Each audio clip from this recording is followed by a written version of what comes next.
ایک لڑکی کی کہانی جو ہندو مذہب سے اسلام قبول کرتی ہے، جس میں اس کے سفر، جدوجہد اور روحانی تبدیلی کا اظہار کیا جائے گا۔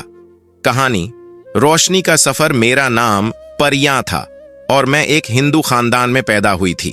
بچپن سے ہی میرے والدین نے مجھے ہندو روایات اور رسوم سکھائے۔ ہمارے گھر میں دیوی دیوتاؤں کی پوجا، مندروں میں جانا اور مذہبی تقریبات منعقد کرنا روزمرہ کا حصہ تھا، لیکن اندر سے مجھے ہمیشہ ایک خلا محسوس ہوتا تھا، جیسے کچھ کمی ہو۔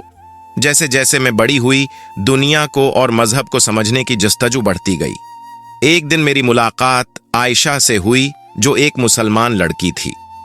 وہ میرے کالج میں میری کلاس فیلو تھی۔ اس کی زندگی کا سکون اور اس کی عبادات نے مجھ پر گہرا اثر ڈالا۔ ہم اکثر اپنے عقائد اور روحانی سوالات پر بات کرتے تھے۔ وہ مجھے اسلام کی تعلیمات کے بارے میں بتاتی اور میں اپنی ہندو روایات سے اس کا موازنہ کرتی۔ ایک دن میں نے عائشہ سے قرآن مجید کے بارے میں پوچھا۔ اس نے مجھے قرآن مجید کا ترجمہ تحفے میں دیا۔ میں نے پہلی بار قرآن کو کھولا اور پڑھنا شروع کیا۔ جیسے جیسے میں اس کو پڑھتی گئی، میرے دل میں سکون اور روشنی کا احساس پیدا ہوتا گیا۔ یہ ایک عجیب لیکن خوشگوار تجربہ تھا۔ میں نے اسلام کی تعلیمات میں سادگی، محبت اور انصاف کو پایا، لیکن اس سفر میں مشکلات بھی تھیں۔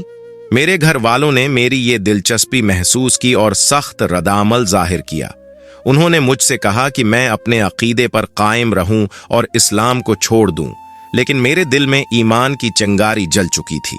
میں نے بہت سوچا، دعا کی اور بالآخر فیصلہ کیا کہ میں اسلام قبول کروں گی۔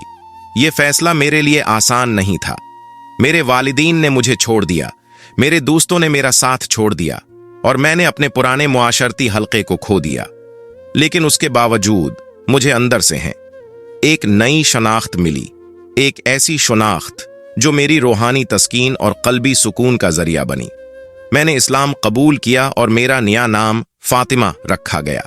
اس نئے سفر نے مجھے اندرونی سکون، محبت اور خدا کے قریب ہونے کا احساس دیا۔ میری کہانی ان لوگوں کے لیے ایک پیغام ہے جو سچائی کی تلاش میں ہیں، کہ جب دل کی گہرائیوں سے سچائی کو پکارا جائے تو اللہ ضرور راستہ دکھاتا ہے۔ یہ کہانی ایک لڑکی کی جدوجہد اور ایمان کی تلاش کی کہانی ہے، جس نے اپنی زندگی کو تبدیل کیا اور خدا کے قریب ہونے کا سفر طے کیا۔ اگر آج کی ویڈیو آپ کو پسند آئی ہے تو اس ویڈیو کو ایک لائک اور سبسکرائب ضرور کر کے جانا، اور ویڈیو کو دوستوں کے ساتھ ضرور شیئر کرنا۔